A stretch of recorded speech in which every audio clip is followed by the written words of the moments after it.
വളരെ പ്രധാനപ്പെട്ട ഒരു വാർത്തയുണ്ട്. ആ വാർത്തയിലേക്ക് നമ്മൾ പോകുന്നു. തൃശൂർ ഇരിങ്ങാലക്കുടയിൽ ഭർത്തൃവീട്ടിൽ യുവതി ജീവനൊടുക്കിയതിൽ അന്വേഷണം. ഫസീലയുടെ ഭർത്താവ് നൌഫൽ, മാതാവ് റംലത്ത് എന്നിവരെ കസ്റ്റഡിയിൽ വാങ്ങി ചോദ്യം ചെയ്യും. ഫസീലയുടെ ശരീരത്തിൽ മർദ്ദനമേറ്റതിന്റെ പാടുകൾ ഉണ്ടെന്നാണ് പോസ്റ്റ്മോർട്ടം റിപ്പോർട്ടിൽ പറയുന്നത്. ജെയ്സനോട് കൂടുതൽ വിവരങ്ങളുമായി. ജെയ്സൺ, 2 വർഷം മുമ്പാണ് വിവാഹിതയായത്. ഗർഭിണിയായി 10 മാസത്തിനുള്ളിൽ വീണ്ടും ഗർഭിണിയായി എന്നുള്ളത് കൊണ്ടാണ്, ഒരു കുഞ്ഞ് പ്രസവം കഴിഞ്ഞ് 10 മാസത്തിനുള്ളിൽ ഗർഭിണിയായി എന്നുള്ളതാണ് ഈ ഫസീലയ്ക്കെതിരെ ഭർത്തൃമാതാവ് അടക്കം ഉന്നയിച്ച വലിയ ആരോപണവും ആ രീതിയിൽ അവരെ വല്ലാതെ മാനസികമായിട്ട് ബുദ്ധിമുട്ടിച്ചു എന്നാണ് നമ്മൾ ആദ്യം അറിഞ്ഞത്. ഇപ്പോൾ പോസ്റ്റ്മോർട്ടം റിപ്പോർട്ട് വരുമ്പോൾ ഭർത്താവ് മർദ്ദിച്ചതിന്റെ പാടുകൾ കൂടി അതിലുണ്ടോ ജെയ്സൺ ചാമോളപ്പിൽ? അങ്ങനെയാണെങ്കിൽ തീർച്ചയായിട്ടും ആ ഭർത്താവിനും ഭർത്തൃമാതാവിനുമെതിരെ കർശന നടപടി വേണ്ടിവരില്ലേ? Very good morning Arunkumar. തീർച്ചയായും അതീവ ദുഃഖകരമായ വാർത്തയാണ് സത്യത്തിൽ ഇന്നലെ പുറത്തു വന്നത്. 1 വർഷവും 7 മാസവും മുമ്പ് വിവാഹിതരാകുന്നു നൌഫലും അതുപോലെ തന്നെ ഫസീലയും. ഒരു കുഞ്ഞ് ജനിക്കുന്നു, 10 മാസം പ്രായമായ കുഞ്ഞ്. പിന്നീട് വീണ്ടും ഫസീല ഗർഭിണിയാകുന്നു. ഇതാണ് വലിയ പ്രശ്നങ്ങളിലേക്ക് ആ വീട്ടിൽ എത്തിച്ചേർന്നതെന്നാണ് പോലീസ് വ്യക്തമാക്കുന്നത്. ഇതിനെതിരെ റംലത്ത്, അതായത് ഭർത്താവിൻ്റെ മാതാവ്, നിരന്തരമായ ദ്രോഹം സൃഷ്ടിക്കുന്നു. പിന്നീട് നൌഫൽ തന്നെ ഈ കുട്ടിയെ അതിക്രൂരമായി മർദ്ദിക്കുന്നു. ഇതിൻ്റെ എല്ലാം തെളിവുകൾ പോസ്റ്റ്മോർട്ടം റിപ്പോർട്ടിലുണ്ടെന്നാണ് പോലീസ് വ്യക്തമാക്കുന്നത്. ഇന്നലെ തന്നെ ഇവർ 2 പേരെയും കസ്റ്റഡിയിലെടുത്തു, അറസ്റ്റ് രേഖപ്പെടുത്തി ഇന്നലെ തന്നെ റിമാൻഡിലാക്കിയിട്ടുണ്ട്. പക്ഷേ വിശദമായ ചോദ്യം ചെയ്യൽ കൂടുതൽ എത്രമാത്രം തീവ്രമായിരുന്നു ഈ പീഡനം എന്നത് സംബന്ധിച്ച് അതിൻ്റെ ആ കേസിൻ്റെ ബലം വർദ്ധിപ്പിക്കുക എന്ന് തന്നെയാണ് പോലീസ് പ്രധാനമായും ഉദ്ദേശിച്ചത്. ഇത്തരത്തിലുള്ള സംഭവങ്ങൾ ഇനി ആവർത്തിക്കാൻ പാടില്ല എന്നതാണ് പ്രധാനമായും കൂടുതൽ കേസ് ശക്തമാക്കുന്നതിൻ്റെ പിന്നിലുള്ള കാരണം ഇത് പിന്നീട് ഏതെങ്കിലും രീതിയിൽ ഇത്രയും വലിയ ക്രൂരമായ പ്രവർത്തനങ്ങൾ നടത്തിയവർ ഇനിയൊരിക്കൽ രക്ഷപ്പെട്ടു പോകരുത് എന്ന ഉദ്ദേശത്തോടു കൂടിയാണ് കസ്റ്റഡിയിലെടുത്ത് വിശദമായ ചോദ്യം ചെയ്യലിന് വേണ്ടി പോലീസ് തീരുമാനിച്ചിരിക്കുന്നത്. അടുത്ത ദിവസം തന്നെ പോലീസ് ഇത് സംബന്ധിച്ച കസ്റ്റഡി അപേക്ഷ നൽകും.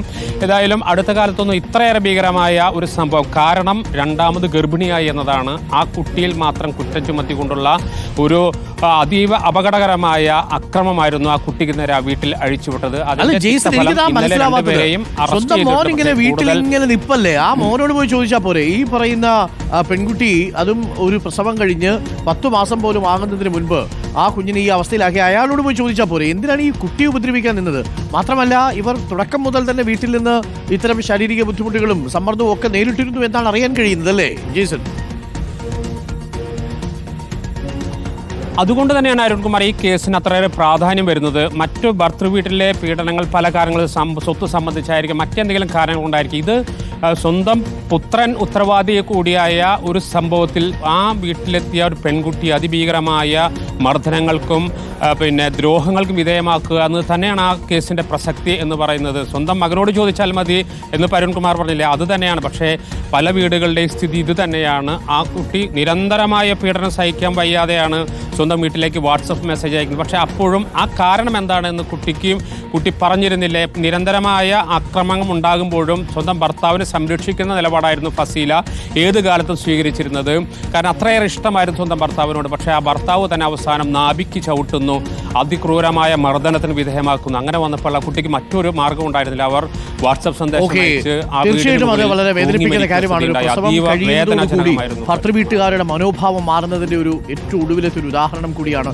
പോസ്റ്റ്മോർട്ടം അവസ്ഥയിലൂടെയൊക്കെ കടന്നു വരുന്ന ഒരുപാട് പെൺകുട്ടികൾ ഉണ്ടാകും. പലപ്പോഴും ഇത് തിരിച്ചറിയില്ല, അത് പൊതുസമൂഹം തിരിച്ചറിയുമ്പോഴേക്കും വളരെ വൈകിയിരിക്കും എന്നുള്ളതാണ്. അപ്പം അനുഭാവപൂർവ്വമായ ഒരു നിലപാട് വേണ്ടിടത്ത് മർദ്ദിക്കുക, നിരന്തരം ആരോപണം ഉന്നയിക്കുക. മോൻ്റെ അടുത്ത് പോയി ചോദിച്ചാൽ പോരെ അമ്മേ എന്നുള്ളതാണ് നമുക്ക് ഇവരോടത്തൊക്കെ ചോദിക്കാനുള്ളൂ. ഒന്ന് ആലോചിച്ച് നോക്കി.